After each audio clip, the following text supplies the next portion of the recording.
Nath Fiuza, você também em nome de 7K, queria também sua primeira opinião nesse pós-jogo. Cruzeiro fazendo 4-0 no agregado, hein, Nath?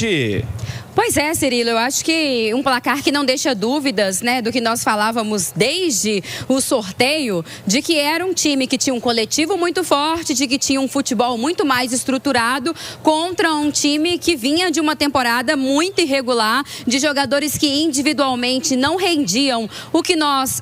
sabíamos, conhecíamos deles, né, das suas principais peças, e em especial para esse primeiro jogo, nós tínhamos de um lado a consistência, a regularidade, o trabalho de longo prazo, a organização, e nós tínhamos do outro lado o otimismo com as mudanças, com as novidades, né? Com, não sei, a chegada, né? O fato novo, que a gente fala muito disso também no futebol, mas prevaleceu o que geralmente prevalece, que é a regularidade, que é a organização, que é o futebol coletivo. Então, uma classificação do Cruzeiro que não deixa dúvidas do bom trabalho do Leonardo Jardim. Hoje, inclusive, né, havia de alguma forma um duelo à parte desses treinadores, porque o Sampaoli foi contratado com um apelo muito grande do torcedor atleticano, com um pedido muito grande, com uma expectativa muito grande de que ele recuperasse esse futebol ofensivo, esse ímpeto, essa confiança do Atlético. Então, de alguma forma, existia um duelo à parte ali dos treinadores, e no duelo dos treinadores, na parte tática, né, no desenho do jogo, no entendimento do adversário, o Leonardo Jardim simplesmente deu show, colocou o Sampaoli no bolso, porque o Cruzeiro foi muito mais organizado, e ainda que sem conhecer muito bem o que o Sampaoli poderia oferecer para a partida, rapidamente o Leonardo Jardim entendeu quais seriam os caminhos, né, quais seriam os pontos fracos do time do Sampaoli, que está aprendendo, né, está começando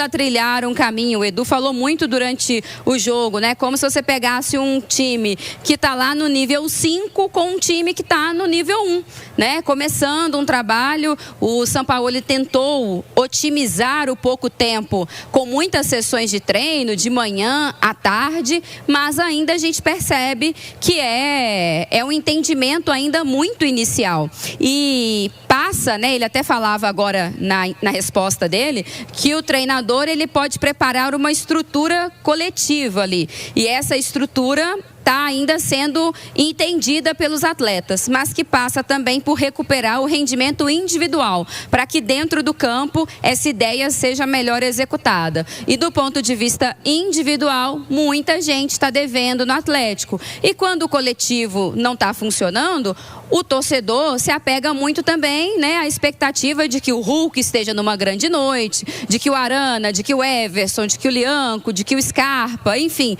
os grandes nomes estejam numa noite muito iluminada, para que eles, né, driblem todas as dificuldades e resolvam sozinhos, o que hoje não aconteceu. E do lado do Cruzeiro, o Caio Jorge, brilhante, iluminado, não vou dizer que resolveu sozinho, porque o coletivo do Cruzeiro muito forte o ajuda, mas ele estava lá para fazer exatamente o que se espera dele. Então, a gente sempre tira o peso do favoritismo de alguma forma, né, Cirilo? Porque o clássico tem muita coisa que envolve, é um jogo diferente, o torcedor fica diferente, os times se preparam de uma maneira diferente, então a gente tem a obrigação também de entender o jogo de uma maneira diferente, mas a gente vem trazendo também desde o princípio que time por time, o Cruzeiro era muito mais forte, muito mais organizado, e acho que o placar agregado provou isso mais por mais, né?